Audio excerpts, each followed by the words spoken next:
Okay, so today we're doing things a little bit differently because we have rewatched many of our videos and realized how painful they are to get through for us, which only means that it's even worse for anybody else who's watching.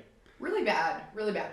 I just want you guys to know that we actually do have personalities, although that doesn't translate when you watch our videos. So yeah, we're gonna shake things up a little bit and have a real conversation. So today we're just going to talk about some FAQs or frequently asked questions that we get all the time.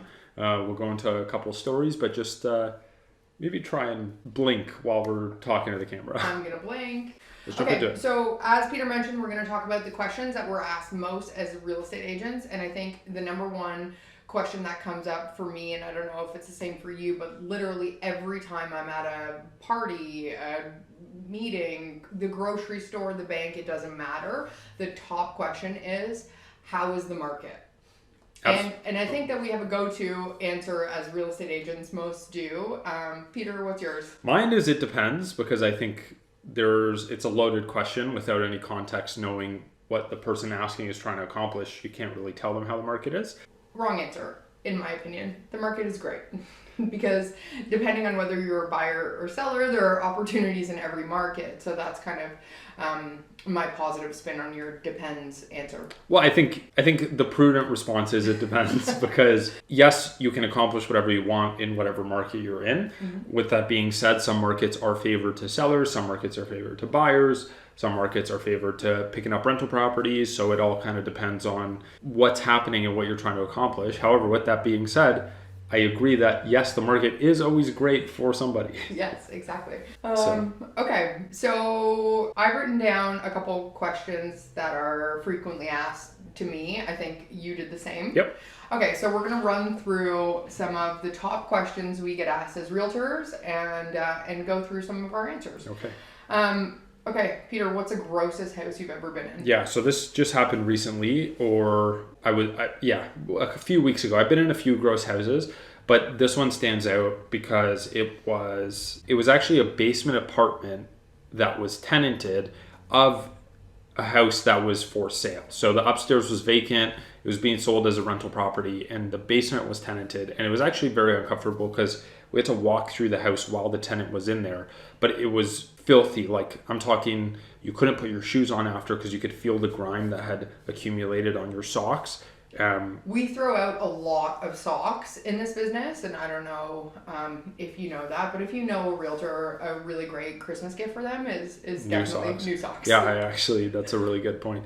So yeah, the house was gross, just kind of honestly sad that some people have to live like that. But like the mattress with no sheets on it had like really gross stains, was on the floor, there was things piled up to the ceiling. It was not a pleasant experience. It tends to be a bit of a red flag when the owner or the seller is selling the property with the basement tenant. Mm-hmm. Usually it's because they won't get out, or there's a situation going on that they'd like to offload onto somebody else. But yeah, I mean, I've had similar ones like that where it's, there are some sad scenes that we walk into, definitely, and especially when there's kids involved, so that's always the worst for me. But I have been into ones that absolutely look like they were potential drug dens, or just like piled with like cat feces and dog feces, and just like, oh yeah, those ones I had to throw my shoes out for. Yeah, mostly. Yeah, there's been a couple of those for sure. Yeah. So, okay, maybe on a brighter topic here. Yeah, let's move on to something a little more positive. Most intense negotiation. Do you have any negotiations stories that have really stood out for you, or ones that you've cared more for than others? I mean, for me, like, intense negotiations, they shouldn't necessarily be so intense. It's really great when you're working with another agent and you both have the same common goal in mind, and it comes out a win-win for both the seller and the buyer. Like, that's, for me, always great. I've definitely encountered some more intense negotiations with agents who are a little more aggressive or assertive, and in turn I've had to be the same. There's a couple top of mind, but I never want to talk ill about other agents in the industry. Everybody has a different way of doing things. Yeah. They get intense sometimes. I think it's really underrated or underappreciated how much collaboration is a necessary skill when you're negotiating with another agent. Absolutely. Because ultimately you want both parties to leave the transaction happy, and Absolutely. You want to bring a deal together. And sometimes by being too aggressive or too abrasive, all you're going to do is drive things further apart and make the parties not want to work with each other. So I think being able to communicate, communication is key, and also taking your ego off the table, because I know there's oftentimes, and you've probably been in the same situation, and you encounter agents who are super aggressive, and you really have to remove yourself and your ego from that negotiation, because the goal is to do what's in the best interest of your seller or buyer, and leave personalities and conflict out of it. Absolutely. Sure. What's the most awkward showing you've ever had? Okay, this is easy for me. It's actually mortifying. So I was showing a condo in Toronto, and I drive myself into the city when I'm going down all the time, and I got out of my car and my pants ripped right up the seam, and so I had to do the entire showing front facing the client. Oh, so back or front of your pants ripped? No, back of my pants ripped, obviously. Just do the sweater around Well, it? I'm wearing a suit. It was actually a suit, so I was kind of hoping that my suit flap was covering, but I didn't know for sure, and I'm almost certain it wasn't. But I was just, obviously it was the only thing I could think about, and it was our listing, and so I'm trying to show the listing to the client. Just like, shimmy, yes. Please enjoy the view. Yeah, so 100%, I didn't sell it, obviously. It was so awkward and uncomfortable. I just am mortified. But yeah, that was the most awkward for me, for sure.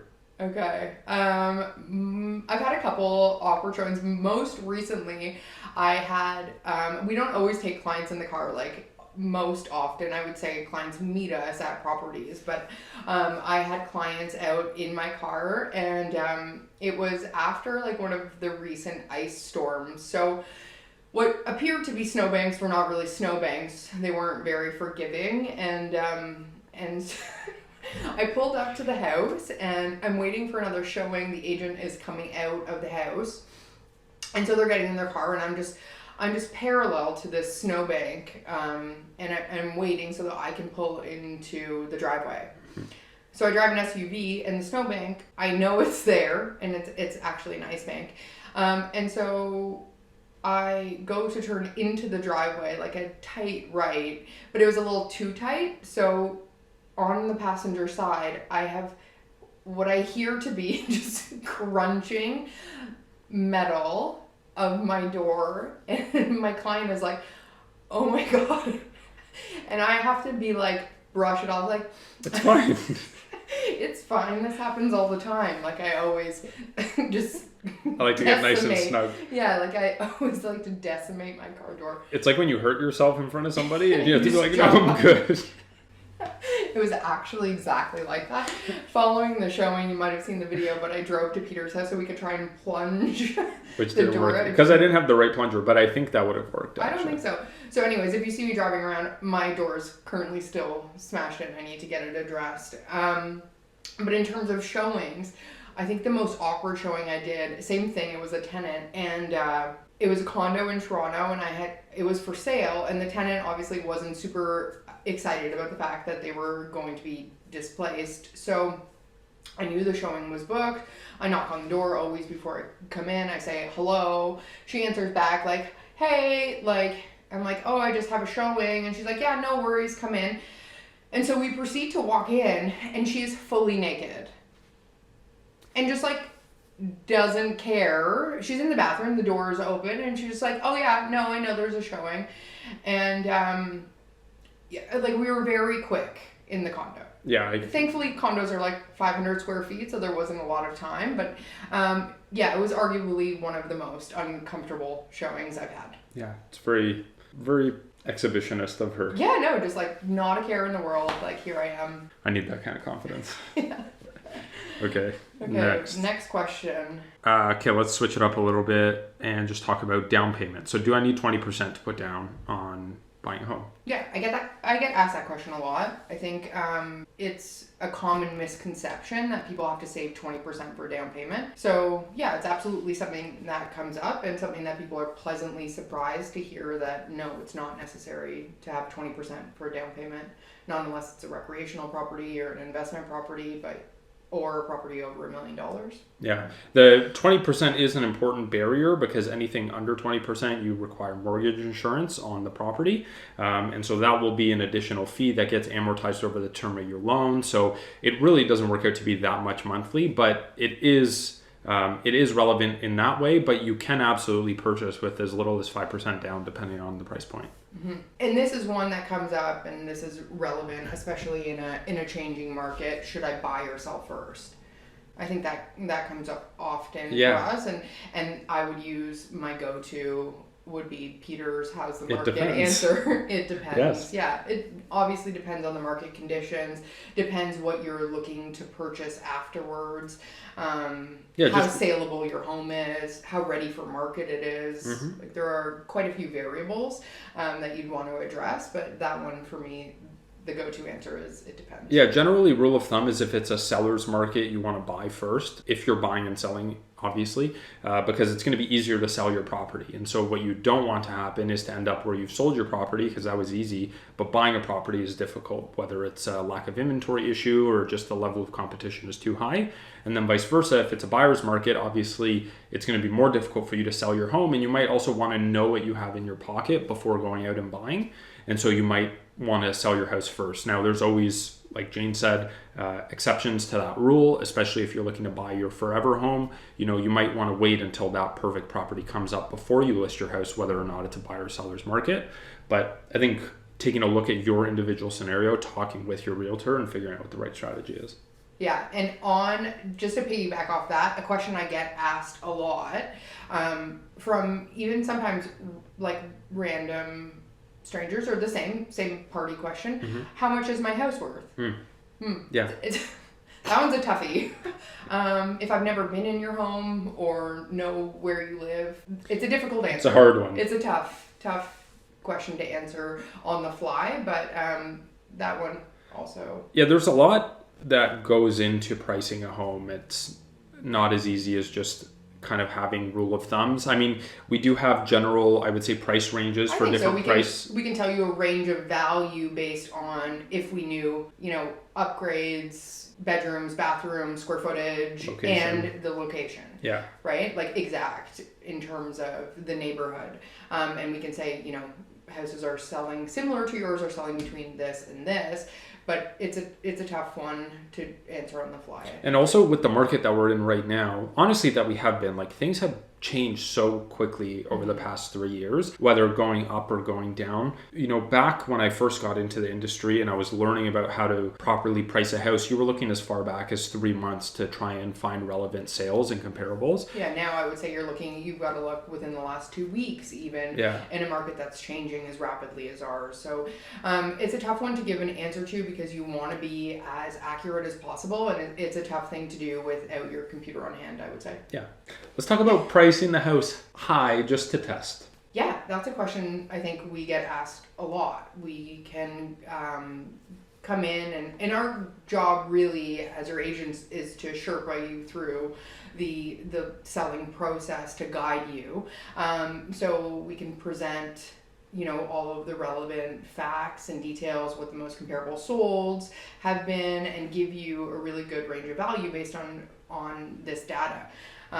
But oftentimes we get asked, well, should we just try it for $100,000 more than you're telling us right now? Mm-hmm. And I think that the answer really is no. We're doing you a disservice by pricing way beyond the market value of your home. In essence, you're just going to be, extending your time on the market, really attracting the wrong buyers, if any, selling the competition. You'll end up receiving less than you would if we would have priced properly the first time. So yeah, and especially there's sort of a Goldilocks zone in terms of days on market, and when when consumers or agents are seeing that your home's been on the market for 20, 25, 30 plus days, that's where you're really starting to bring in the buyers that you don't want. We've sort of left the A buyers behind because they see that you're overpriced. And so now you're bringing in people who are just looking for a deal. And so any negotiations that you are having many times are going to be far more difficult, because even if you're maybe willing to come down to a more realistic price point, they might not be willing to come up because they've seen how long you've been on the market. So I think pricing accurately is probably one of the surest ways to make sure you have a great experience when your home's on the market. Yeah, absolutely. I get asked this question a lot. Can I bring my dog on our showing? I've never been asked that one, actually, I don't think. Really? Yeah, no, never. Oh, okay. I get asked a lot, and trust me, I'm a dog owner. My little buddy comes everywhere with me. He actually comes on showings with me, but it's prudent that we leave him in the car because not all sellers love your dog as much as you do. Yeah, allergies, and you don't know who has cameras and might raise issue to it down the road. Probably best to leave the little guy or big guy at home or with somebody. But I would say that's a hard no for bringing pets in. Yeah, agreed. Okay. Can you do it for 1%? No. Yeah. Okay. So we do get asked this question a lot, and it's Peter's absolute favorite because he's a little bit like Chicken Little. This guy is always falling. I wouldn't say so. No? No. I think I've accurately predicted the last market downturn to the week. Okay. But last time. This time, not so much. So our next most frequently asked question is, when is the market going to crash? Yes. So I will proceed to grab my crystal ball and tell you exactly when it's going to crash. In all seriousness, you actually don't need a crystal ball. You can just look in the rear view mirror for that one. True, yeah. Because now I think we've officially reached the bottom of the market and things are in an upward trend. Would you agree with that, Peter? I would say right now, yes. I think the important thing to know is if you're waiting for the market to crash or if you're waiting for the market to bottom out, you're not going to know that's happened until things have already bounced back up. That's thing number one. Impossibly difficult to time something like that. So when you're thinking about buying a home, so much emphasis needs to be put on your intentions with the property and understanding that for the majority of people, this is such a long-term purchase that whatever's happening right now in the market isn't as immediately concerning as you might think it is. It just changes how you want to approach the home buying process, might change your strategy along the way, but you risk far more by sitting on the sidelines waiting for the market to crash and letting it run away from you than you do jumping in at what is a good time. Right. And I think all of those are really good points. I think that the best time to buy is when you can afford to do so, to get into the market, because as you said, like that 6-month outlook isn't as important as what's going to be happening, 5 to 10 years down from the road with the value of that property. And if you're sitting and waiting, you're missing out on some really incredible opportunities to build equity and to start your portfolio and build generational wealth. And there's, it's not about buying your forever home as a first-time buyer. It's about getting into the market and starting to climb the property ladder. And I think that you risk more than you stand to gain. Yeah, absolutely. Now, with that said, I would say October 16th, 2026. You heard it here first, guys. We're going to keep this one in the vault. Mm-hmm. So you're going to wait until then to buy? No, probably not. No. Okay, guys, we hope this was more watchable than our recent YouTube videos. Please let us know in the comments below whether you felt like this was educational or at least entertaining. Give us a like, a share, a follow, and we'll try to make it less boring, we promise. Thank you.